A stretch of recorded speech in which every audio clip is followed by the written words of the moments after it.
We have some October soaps to look at, and allow me to assure you, we have some good ones here. If you've been to the Soap Club before, welcome back. If not, welcome to the Soap Club. I've created this series so that we can journey to the soap making subreddit and explore Reddit's top 15 soaps of the month, giving our thoughts and opinions in the comments below, ranking each soap out of 5 stars, and in the end, we'll see whose soap reigns supreme. If you're a soap maker craving some inspiration, you're experiencing soap block, or maybe you just want some noise in the background while you do your own thing, this is the perfect series for you. I'll only judge one soap per post, so that means the first photo in a series is the one I'll judge, as well as the leftmost soap in a picture with multiple. Will I contradict myself? Absolutely not yes to maybe. I'm not a professional judge, and this is all just for funsies. I just want to remind everyone that these are my IMHOs. All these soap makers are talented people, and I encourage you to keep things civil in the comments below. Lastly, I've been making soap for only 2 years, so I'm going to take a big bite of humble pie and remember that a lot of these people are making soap better than me. Intro done.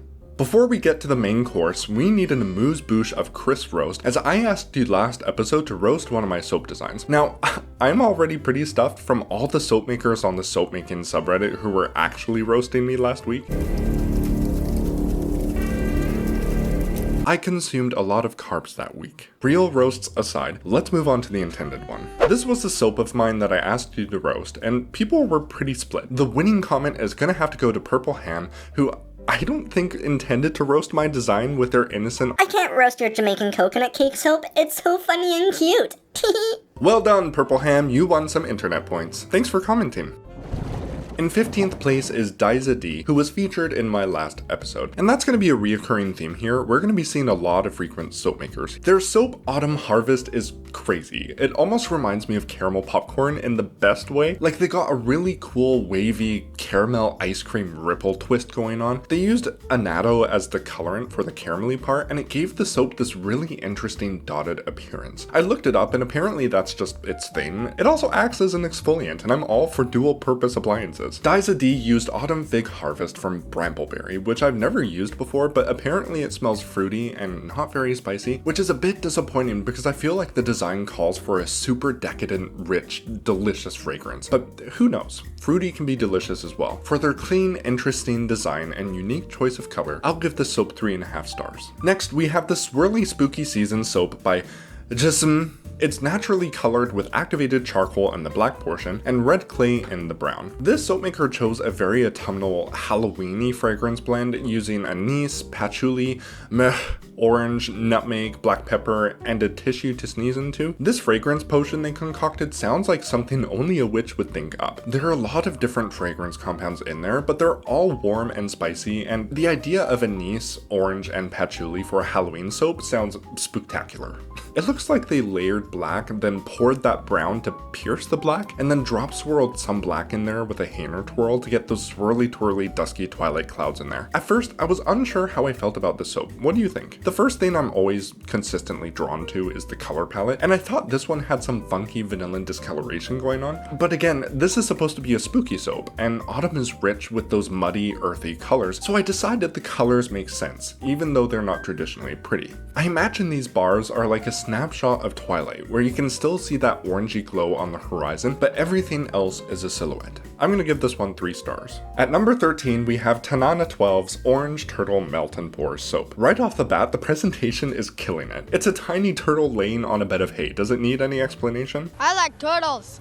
It's perfumed with sweet orange essential oil, which is one of my favorite essential oils out there. Good call on using it in melt and pour because citrus oils do not hold up in cold process in my experience. This turtle kind of reminds me of an orange flavored omega-3 gummy my mom gave me when I was 10 because Dr. Oz basically told her so. It probably lasted 8 seconds in my mouth before I spat it out because it was disgusting. Anyways, since this soap is pretty easy to do, it's basically just molded melt and pour soap, I'll give it 3 stars. Just looking at it, I know who made this soap. This is a live donut soap, and I can tell by their trademark candy chunk sort of design on the top. They say blood orange in the title, so I'm assuming they used a blood orange fragrance, which is one of the ultimate must-haves in a fragrance collection. I made a blood orange soap over a year ago, and I can still smell the fragrance as if I made it a week ago. Totally delicious, totally citrusy. Something I like about Live Donut, aside from their Reddit handle, is how they play with the transparency of melt and pour and how their soaps almost have a candy-like quality quality about them. I think the color and the fragrance choice, as well as the design in general, deserves a good 3.5 stars. In 11th place, we have Dependent Entrance and their lavender scented slime ocean and purple mountains design. When I first looked at the soap, my eye was immediately drawn to the top right one, because doesn't it look like someone who was freshly stung by a bee? It looks like someone grimacing and it's creepy.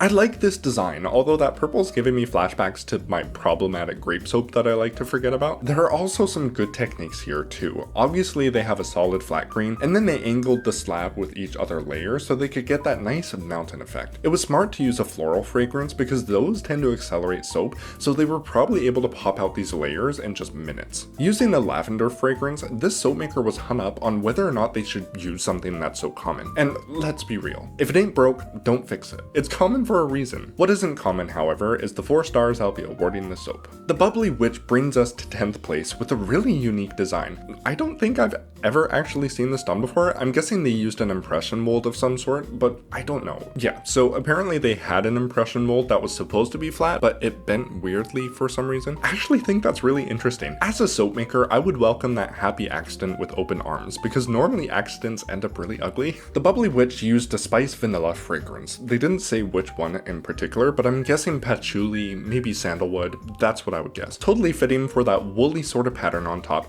And as for the color choice, I feel the same way as I felt about Jisum's soap.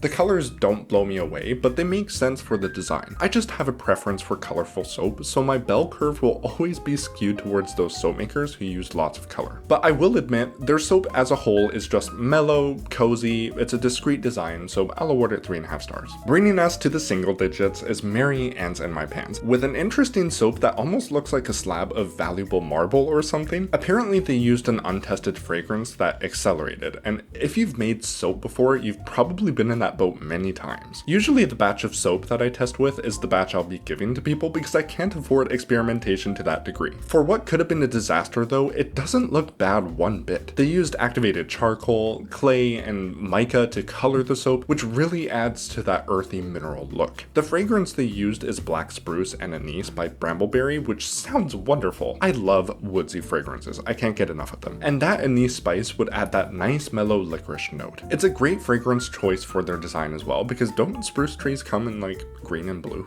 I also like the pops of gold on top just to amp it up a bit. I'll give the soap 3.5 stars. Giving us a taste of Diwali is Merwoman with her Diwali inspired soap. I don't know much about Diwali, but I have noticed more and more space being reserved for it in the stores over the years, so that's good. I just know it's really colorful with like red and gold vibes, which the soap is definitely giving. It's giving that vibration of color with those vibrant warm colors contrasted against that black charcoal night sky there. It totally looks like a nighttime celebration to me. Now, this is a good bar of soap. It's a standard black pour with shavings thrown in there. My only complaint about the soap is I wish they made their shavings a lot shorter. On top, it doesn't really matter so much because it kind of looks like, I don't know, paper streamer confetti, but I feel like the inside of the bar would have benefited from smaller confetti because the black really muddies whatever's inside the soap, and it ends up looking a bit like a storm drain on a rainy day after a party. Do you know what I mean? Now, I'm only judging this bar and I'm giving it 3 stars, but I just want to give a little credit to another set of soaps they made for their Diwali collection. These fireworks soaps are incredible. In 7th place, we have a flowery soap by Wolverine. Judging by the photo they posted, I'm assuming the soap itself is just a creamy white bar all the way through so they can have a clean canvas to draw their flowers onto. They didn't attach the cup bars to the post itself, but they did link them in the comments below, so I'll review those to be fair. Yeah, that's nice. Like I said, solid color all the way through with the flowery design on top. Normally, I don't favor plain soaps like this. However, they get a bit of a pass because they were going for a very plain, gentle bar of soap. They didn't use any fragrance, which is great because a lot of people are sensitive to fragrance, and they used colloidal oatmeal in the bar, which is a great treat for people like me who have itchy skin daily. I'm curious how effective colloidal oatmeal is in soap because normally it's used in leave-on products like lotions or bath soaks, so your skin can slowly absorb it and reap those terrific anti-inflammatory properties. I'm just not sure how effective it is in a rinse-off product like soap. If anyone has any data on that, let me know because I'd be open to using colloidal oatmeal in soap myself. Back to the soap, it's a cute design, simple but quaint, and they put in the extra effort of using ingredients like oatmeal and clays, and I can totally see a soap like this sitting in a spa on a cruise ship somewhere. 3.5 stars. Wolverine hits this list for the second time in a row with the trippy thermal heat map soap, apparently. This is a really unique design, and I've never seen anything like this before. This person got some nice Florida embeds on top, with I'm guessing hurricanes of color flying by. We gotta keep up with the current events somehow. I wonder where they got that Florida mold, because that seems extremely specific. Oh, interesting. Okay, so they had a friend make a 3D printed mold so that they use that to make a silicone mold so that they use that to make their embeds from. That's a fantastic idea. I have access to a 3D printer at my local library, and I've never actually thought of doing that. Insane amount of effort, which I commend. This is such a clever design, and it would have taken precise drop swirls to get those colors layered neatly on top of each other. The extra effort of making those highly niche Florida embeds kicks the soap up to the next level, and I think they executed all of the colors very well. My only gripe is I feel like it's lacking something. Maybe it's just a little presentation, or maybe I feel like the colors are a bit disproportionate, like they could take up more of the bar. I'll give it 4 stars. Our top 5 begins with the Bubbly Witch's second entry on this list, with her stunning frosted strawberry shortcake soap. That was a mouthful. They went with a classic layer cake design with what looks like minty slabs of cake that are sandwiching a layer of creamy strawberry goodness, which someone compared to Wagyu steak. I get strawberry from it, and those reds and greens together really contribute to that sense of Christmas spirit, which I think the soap maker is capitalizing on because all of the Christmas soap starts to come out in October. Their embeds are also immaculate. Perfect strawberry red, lovely green mint sprigs, and they absolutely hit the nail on the head with those colors, and look at that swirly twirly velvety frosting. This soap is just stunning, but there always has to be a catch. This is a bakery soap, which means it probably uses a bakery scent, which means there's probably vanilla in it, which probably means the soap will turn brown. I can tell because you can already sort of see that oxidation happening on the edges of the bar there. Okay, double checking, yeah, they used the fragrance strawberry shortcake from Virginia Candle Supply, which only has a vanillin content of 0.14%, but that's enough to cause those lovely mint green slabs of cake to look like they've spent 20 minutes too long in the oven. It's such a disappointment because the soap looked so nice before. It doesn't look terrible with the browning, but when you've already seen how it looked before, it's just a harder pill to swallow. It's like these cotton candy bubble bars I made that turned brown because of the vanillin. They were just wrecked.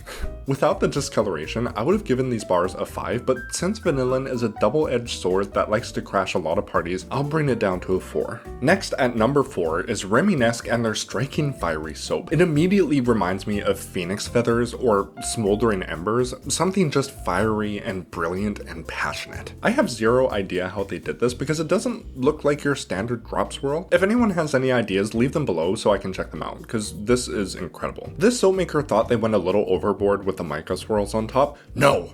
I just love that swirly look on top because it anchors the theme that you have running through the design. You get that nice peachy warmth and those reds and oranges dancing with the white there. I think this is an expertly done soap. Their edges are super sharp and crisp, the bar is balanced, and the colors are done well. I think this deserves 5 stars. So we're entering our top 3 with what looks like our first official Christmas soap of the season. Mixed Suds brings us their Grinch-inspired soap. They said there were about 10 things they'd like to change, but do tell because I have no idea what they would be. I don't see anything wrong here. Well, one thing, but we'll get to that. For the design, we have green Grinch skin with a melt and pour heart that grew 3 sizes that day, and a nice frosted Santa hat on top, with some white melt and pour pom-poms. They used a ginger lime fragrance, which I'm starting to learn is a Grinch thing, I guess. There's a fragrance my main supplier Voyager sells called You're a Mean One, Mr. Grinch, which is very lime forward. And listen, I'm not sure where along the timeline we decided that lime should be associated with the Grinch, but it totally makes sense. The Grinch is initially green and sour with a bitter pith who depends on the sweetness of a little girl to become the key lime pie everyone knows and loves. Now, there are 2 things I would change about the soap. The first is the height. I think it's very tall, like me. That could just be their style, but I just prefer more classic squarey soap. Second is the color of the green. It reminds me of mint or key lime pie, and that's great if that's what they were going for, but since this is a Grinch soap, I would have liked to have seen a really vibrant green. Fresh, verdant, summer grass green. But their red is perfect and the design is fun, so I'll give them 4 stars. In second place, we get and their 8-layer masterpiece of an apple pie soap. Like, way to flex your muscles, I guess. Each of those layers is crisp and perfectly flat. The transition between the colors is smooth and almost has an 8-bit quality about it. The presentation and photography is clean and professional. what can I say? These soap makers know exactly what they're doing, and I wouldn't be surprised if they've been doing it for years. I don't even want to tickle the idea of doing 8 layers like this because it would be so incredibly time consuming. To get layers that flat, you really need fluid batter, and fluid batter likes to take its sweet time to saponify. So I'm gonna say they probably spent between 10 to 20 minutes with each layer there. So we're looking at like an hour and a half to 2.5 hours of work. Unless they have a trick up their sleeves that helps them cut down on the waiting. And for them to not mess up on any of those layers and to nail the color for each layer perfectly, I would have given up after the 4th and been like, okay, time for pizza. I'm giving these soap makers 5 stars, and I'm gonna admit I am a bit biased. These guys own their own soap shop called Sleepy Hollow Handmade, and their soap designs are pretty much consistent 5s across the board. They're incredible. I'm not affiliated with them, they have no idea who I am. I'm just a big fan, and I would recommend not just checking out their shop, but all the shops of the soap makers seen in this video if you like their designs. Would it be creepy if I left their links in the description? Like, is that weird? I think it's weird. Yeah, do it on your own. So the top rated soap on Reddit for the month of October 2024 is this beach one by Piss Fool. You know, here in the soap making community, we're very soap sophisticated, so that name's gonna have to go. Piss Fool made a very picturesque beach soap, which is very similar to one that was featured in my last video. It's not a very original design to begin with, but it's executed very well. That sandy beach looks on point with whatever exfoliation they added there. I'm not sure. It looks like it could be ground walnut shell maybe. Hopefully not cinnamon, but it kind of looks like cinnamon. That wavy ocean looks great too, and the sky is a nice pot swirl of light cerulean and white. It reminds me of one of those special overcast days where the sun is bright but the light is diffuse. Does that make sense? I'm not sure what they used as a fragrance, but I'm guessing it's some sort of marine floral or something. Whatever perfumists think water smells like, and it's actually just laundry, like, get out. The soap is very well done, but I just took off half a point for originality and presentation. Otherwise, very solid 4.5 star bar. That brings us to the finals, where I decide what my top 3 favorite soaps are. Getting the bronze trophy is Sea Beach by Pissful, congratulations. I'll give silver to that Fiery Phoenix one by Reminisce, and gold is gonna have to go to the 8-layer apple pie by... As I say, my opinion will always differ from yours, so let me know which top 3 soaps are your favorites in the comments below. But before you do, I promised a soap roast, so now it's time for me to grab a random soap from my repository.